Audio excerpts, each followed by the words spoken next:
Yeah. We have seats up front. Does nobody want to sit near me? I'm feeling a little... I showered, I promise. It was 90 degrees, but I don't smell that bad. Maybe I'll sit, actually.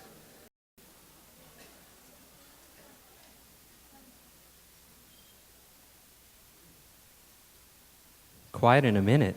Very nice. Clayton, can everybody hear me? Usually I talk without one, but... Okay, with. This is better. Great. Give me one moment. Well, good evening. Welcome. Thank you for coming to the first Borderless Wine Symposium here in New York City. How wine buying influences global and local landscapes. I have the privy of knowing most people in here, whether I've met them or read that they were coming on Eventbrite, but chances are you're sitting next to, in front of, or behind somebody you should meet. So if you would, take a minute and turn to your left, right, front, back, and just say hi to somebody. These people up front are in an island, which is not very nice.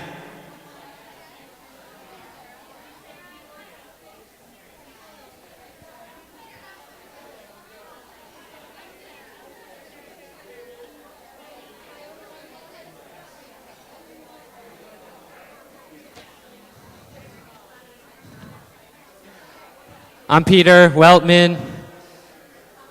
I created, with the help of the world, Borderless Wine.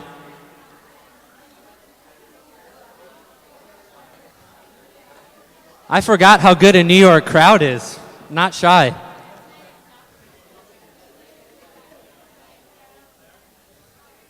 Great. Thank you for doing that.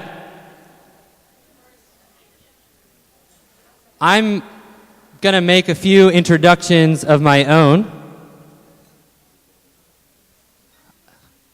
Tara Hammond, where's Tara? Right there. Tara was pouring wines from the Balkans and Central Europe, which epitomize the complexities geopolitically, religiously, and viticulturally of those areas. In her case, pouring wines from Hungary, as well as wines from Herzegovina, but a Serbian monastery in Herzegovina. Pretty complicated. And Leah Rinaldi, I'm catching them all good times, right back there, not only was responsible for all of the mechanics of putting tonight on, including the beautiful table, cooking a majority of those dishes. Yep.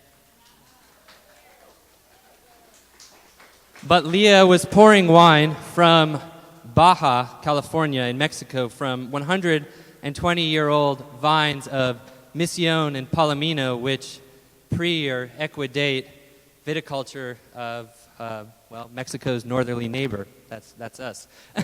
So more on that a little later. These are just some of the stories that make up Borderless Wine. Tonight could be absolutely impossible without the help of, we have some Schuster folks in here, the not only financial support of the Charles and Lynn Schusterman Foundation, but the 1,000 plus global alumni community that I am so proud to be part of global thought leaders and change makers with the backing that feels like you have the world behind you, where they always will give a chance if you have ideas and make them happen. So thank you to them. And you all are here for something called Borderless Wine, which maybe you don't quite have yet an idea of what it is. So Borderless Wine is a movement of possibility in the face of the impossible. It's a challenge and a promise to craft a new global wine route, find exhilaration in lesser-known regions and grapes, all while highlighting that wine's privilege can be leveraged to make a difference in the world. We garner wine's limitless potential, acknowledging it as a product and industry, endeavoring in the world's challenging questions. Probably not your average Monday night wine tasting. At least we hope not. And the idea with Borderless Wine that I'd like you to keep thinking about using this image is when you see, some people know it, when you see a border, do you find boundary or possibility? It's a good answer. This is straight up out of Tijuana, but I'm here to talk to you about tonight, myself and your fellow speakers, that food and, of course, wine has no boundaries. How did I even come up with this idea of borderless wine after being a sommelier and working in the restaurant industry here in New York City? It started when I was actually on a Schusterman initiative in Jerusalem, but was also in Israel writing an article for Food and Wine about native grape wines being made by Israeli wineries. Although it wasn't quite that simple, because the grapes they were sourcing, which is called Hamdani or Marawi, anybody heard of those grapes? Awesome, amazing. Were actually sourced from this vineyard. And this vineyard is not in the Israeli borders. This vineyard is in the West Bank, near Hebron. So all of a sudden, this exciting but seemingly now simplistic story became much more complex.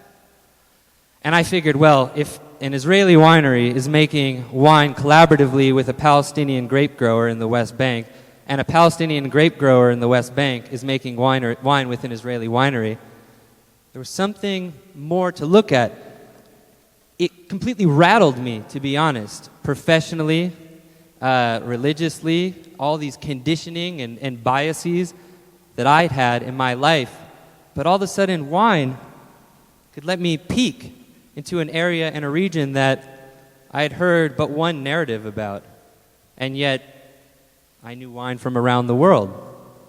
So after my mental bias and prejudice started to subside, I realized that I had to go to the West Bank and see what I would find.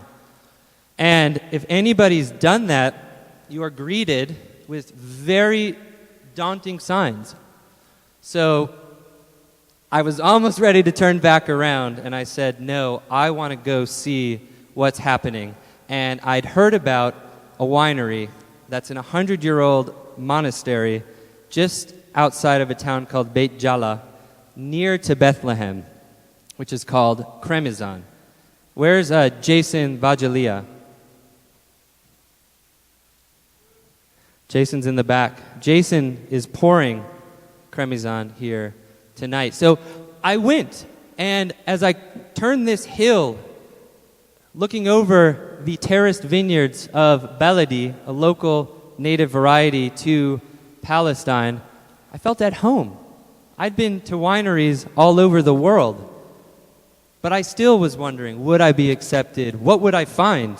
I had never heard of these grapes or had been to a winery in the West Bank. Was I going to find something extraordinary or something as just a good memory? What I found was extraordinary. And for those who know, to me, this was like finding Chateau Muzar in the West Bank. A monastery making wine for over 10 years now, celebrating the ancient grapes of the West Bank and Palestine, sourcing from 80 to 100-year-old vines of Dabuki, Hamdani, and Jandali. And here I was. I had crossed a plane that I didn't know possible. But yet again, it was wine that helped me and allowed me to do it. Almost concurrently, I was wondering if wine was an important product and was an important industry. These questions really bogged me down, but I saw this glimmer of hope. Cross-border collaboration, myself crossing a border, a plane, completely dropping so much conditioning, biases, and prejudice that I had, and humanizing an experience. On top of that, I not only found an unbelievable winery, but I found a friend and an ally in Jason, who I didn't mention, is Cremizan's importer. So wine was starting to feel much more of an important product. But it was a lot to handle. I was confused. I was ready to give up on wine still, because what's but one story? What's but one narrative? It still felt like there was a piece missing, and I wasn't able to put it all together. Yet in June of 2017, I was in a global forum in Washington, D.C., and I struck up a conversation with Gideon Coleman, who's here sequestered in the front row, although you all will want to bull rush him after. So Gideon, it's almost not acceptable to call him an executive coach, because he seeks out the curious and tries to craft the most diverse minds and put them in leadership positions. And he heard my story, and he heard something that I didn't even hear in myself. And he helped me take this main narrative and push me to keep looking further and following a golden thread off the beaten path, where wine buying could be either a form of activism or really mean something more in the global landscape. And it was just around 2 months after that I wrote the article, How Wine Buyers Can Be Activists, which has really stood as a keystone to Borderless Wine. It was meditations and musing of an entire decade-long career, but it really took that focus and then that outlet to put Borderless Wine into the world.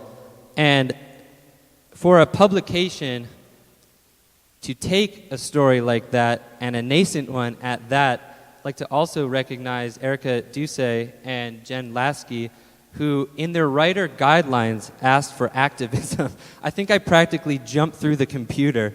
This is Erica, the editor-in-chief right there, and Jen Lasky, an associate editor. Yeah, let's clap for them, because what were my ideas without a platform? And all of a sudden, I had a really great one. That is the beginning narrative to Borderless Wine. And tonight, you'll hear different interpretations of what is Borderless Wine. However, you will see a thread that these stories are about wine being a really important global and local participant in the world.